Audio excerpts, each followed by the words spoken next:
Greetings! Thank you for lending an ear to the Voice of the Times for Sunday, March 13, 2022. For today's editorial, images of Ukraine war should humble hawks. Candidates running in the 2022 elections should dial down their rhetoric against China. Many political aspirants apparently assume that taking a tough stance against the Chinese will endear them to more voters. Perhaps, but they may wish to consider that being cool-headed statesmen may actually be more appealing given the human tragedy now unfolding in Eastern Europe. From faraway Ukraine, the global economic consequences of the conflict there are palpable. Pump prices are soaring, and unless they go down soon, the cost of food, electricity, and many other basic goods are likely to go up as well. Of course, aggression deserves condemnation, although pinning the blame is not the argument here. The point is that war exacts a heavy toll, especially on women and children, and the impact is felt far away from the conflict area. Hopefully, the fighting will not spread to the rest of Europe and that peace in Ukraine can be restored soon. Meanwhile, tension closer to home is also on the rise because of disputes in the West Philippine Sea or the South China Sea. The tragedy in Ukraine should remind us about the perils from the failure of diplomacy. Granted, there are a few parallels between Ukraine and the West Philippine Sea. For starters, China is not Russia. While the issues are totally different, we hope a conflict like that in Ukraine can be averted in this region. Second, China is not the only country claiming territories that Filipinos insist belong to the Philippines. Vietnam, Brunei, Malaysia, and Taiwan also have rival claims. In other words, the territorial dispute is not just between China and the Philippines per se. The main rivals are actually between China, a rising power, and the reigning superpower, the United States.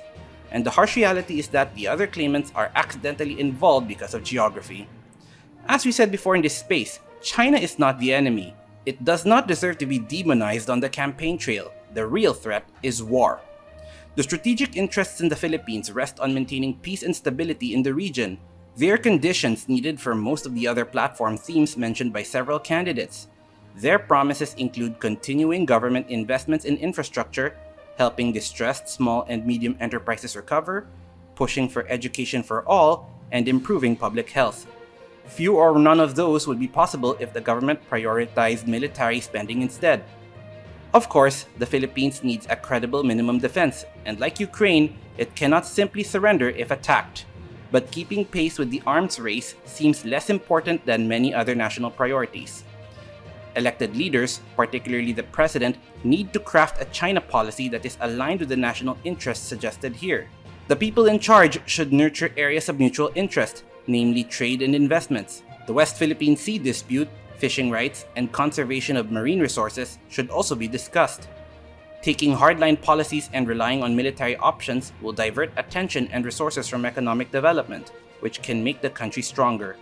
The Philippines should be active in promoting peace in this region, and for this, Filipinos can capitalize on its long history of friendship and family ties with both the Americans and the Chinese.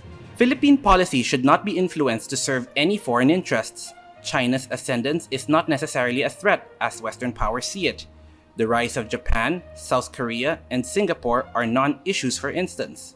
Naturally, disagreements with our neighbors will always crop up, but those can be resolved by building mutual trust and opening lines of communication. The alternative may be like what we see in Ukraine. Referring to Russia, China said world leaders should exercise maximum restraint. Similarly, candidates might want to show restraint in their campaign messaging. Voters should be cautious of candidates who seem eager to confront China as the only way to resolve territorial disputes in the West Philippine Sea. The world, including the Philippines, does not need any more hotbeds in leadership posts. Moving forward, hawks everywhere should give more weight to diplomacy in resolving disputes. And that's the editorial for Sunday, March 13, 2022. For more news and information, get a copy of the Manila Times on print, subscribe to its digital edition, or log on to www.manilatimes.net. Follow us on Twitter, Facebook, or Instagram, and listen to the Voice of the Times.